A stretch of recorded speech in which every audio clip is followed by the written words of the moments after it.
아마 반도체 관련된 이벤트가 좀 있다라고 보시면 될 것 같고요. 그 외에도 지표들이 상당히 많이 나와요. 고용지표라든가. 참고로 이 고용지표는 비농업 고용에 대한 모멘텀이 있는 이슈다라고 생각을 하시면 될 것 같습니다. 그 다음에 역시 소비자 물가지수인 CPI가 포함이 되어 있다라고 보시면 될 것 같고요. 소매 판매에 대한 지표도 이번 주에 계속적으로 나온다라고 보시면 될 것 같습니다. 이 비농업 고용의 경우는 지금 대폭 하향 조정 가능성이 있다라고 얘기를 하고 있는데 지금 경제로 보게 되면 고용이 일시적으로 떨어지는 모습 보여주고는 있습니다만 더 안 좋을 것이다라는 시각이 미국 쪽에서는 좀 있는 것으로 확인이 되고 있습니다. 참고로 이 세 지표 모두 셧다운 때문에 일시적으로 혼동이 이루어질 수가 있어요. 그렇기 때문에 이 지표를 곧대로 믿는 거는 조금 아니다라고 보고 있고 조금 더 안 좋아질 수 있다라는 관점으로 지켜봐야 된다라는 걸 말씀을 해드리도록 하겠습니다. 자, 그다음에 인플레이션이 또 발생을 하고 있다라는 걸 확인해 볼 수가 있을 것 같은데 FOMC 발표 이후에 30년 국채 금리가 상승을 하고 있습니다.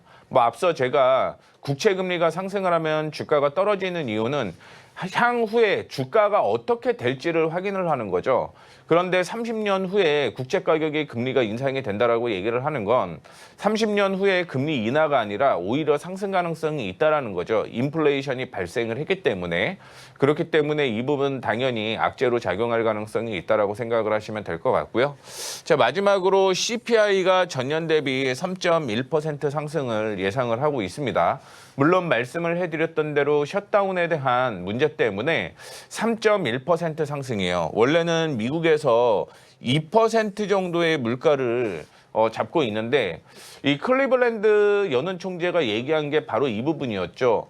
기준 우리가 보고 있는 물가 지표보다는 상당히 좀 높다라고 얘기를 한 게 이 내용 때문이었고 이 내용 때문에 결국은 30년 국채 금리가 상승을 했다라고 생각을 하시면 될 것 같습니다. 자, 다음으로 확인을 해봐야 될 건 결국은 이번 주 19일 날 BOJ에서 금리 인상을 할 것으로 거의 기정사실화가 되어 있죠. 금리가 인상이 되게 되면은요, 그동안 싼 자금으로 다른 곳에 이제 투자를 했던 자금들이 청산이 된다라는 거잖아요. 즉, 투자를 했던 자금을 일부 회수를 해서 빚을 갚는 데 쓰는다라는 거죠. 그러면 위험자산에 그동안 자산이 몰렸던 게 줄어든다라는 개념이고요. 그랬을 때 청산 우려가 부각이 됐다라고 얘기를 하고 있는데 실질적으로 이전에도 이슈가 되고는 있었지만 이번에는 아마 크지는 않을 것이다라는 게 증권가의 시각이라는 거 참고해 주시면 좋을 것 같습니다. 자, 그다음에 실적이 이슈가 되는 거죠. 특히 수요일 날 마이크론의 실적이 발표가 됩니다. 지난주부터 시작을 해서 목표 주가 인상을 계속했어요. 그 이유는 뭐냐면 메모리 반도체에 대한 성장성은 지속적으로 이어질 가능성이 높다라고 보고 있는 거죠. 이 마이크론은 결국은 삼성전자와 SK 하이닉스의 모멘텀이 될 수 있는 측면을 보여주고 있다는 거 참고해 주시면 좋을 것 같고요. 그다음에 목요일은 나이키라든가 페덱스 쪽에서 실적 발표가 진행이 된다는 거 참고를 해주시면 좋을 것 같은데요. 보시다시피 마이크론 테크놀로지의 경우는 이 메모리 업황의 바로미터라고 볼 수가 있을 것 같습니다.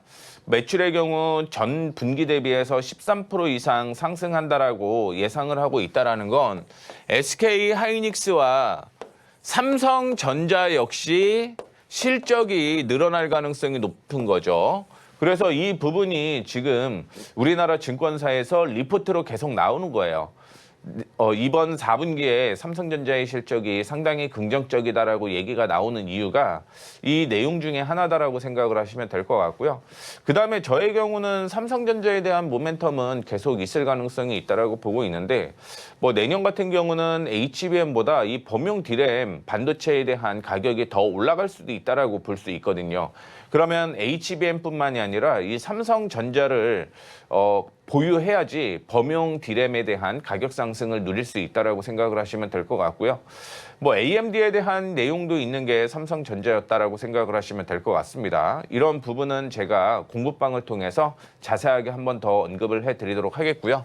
자, 그다음에 나이키와 페덱스를 봐야 됩니다. 왜 그런 얘기를 하냐면 이 페덱스의 경우는 종합 물류 회사라고 생각을 하시면 될 것 같아요. 근데 이 종합이 미국 내에 있는 게 아니라 글로벌이라는 거죠. 그래서 전자상거래가 과연 얼마나 이루어지는지 택배 사업을 하고 있기 때문에 이 전자상거래의 성장세를 지켜볼 수 있는 지표다라고 보시면 될 것 같고요. 그 외에도 글로벌 무역 환경이 얼마나 되느냐. 만약에 종합 물류가 줄어든다라고 얘기를 하는 건 해외 쪽의 수출이라든가 이런 부분이 줄어들 수밖에 없다라는 거죠. 대외 환경이 위축이 된다라는 관점으로서 이 페덱스를 지켜봐야 된다라는 걸 얘기를 해드리도록 하겠고요. 나이키의 경우도 역시 소비 지표 중에 하나죠. 전 세계적으로 나이키 매장이 있기 때문에 소비 심리를 확인을 할 수 있는 내용 중에 하나다라고 생각을 하시면 될 것 같고요. 국내 쪽으로 보게 되면 한세실업이 나이키의 OEM 회사 중에 하나입니다. 그래서 의류를 지금 공급을 하고 있기 때문에 관련된 모멘텀이 될 수 있다라고 보시면 될 것 같고요. 화승엔터프라이즈나 태광산업의 경우는 나이키에 들어가는 가죽, 특히 신발에 원료를 제공을 하는 그런 기업이기 때문에 나이키가 만약에 실적이 잘 나왔다라고 한다면 이런 회사들 역시 국내에서 이슈가 될 가능성이 높다라는 걸 참고를 해주시면 좋을 것 같습니다. 그래서 그리고 시장이 좋지는 않을 때는요, 신규 상장주를 항상 지켜봐야 된다라는 말씀을 해드리도록 하겠는데, 지난주에도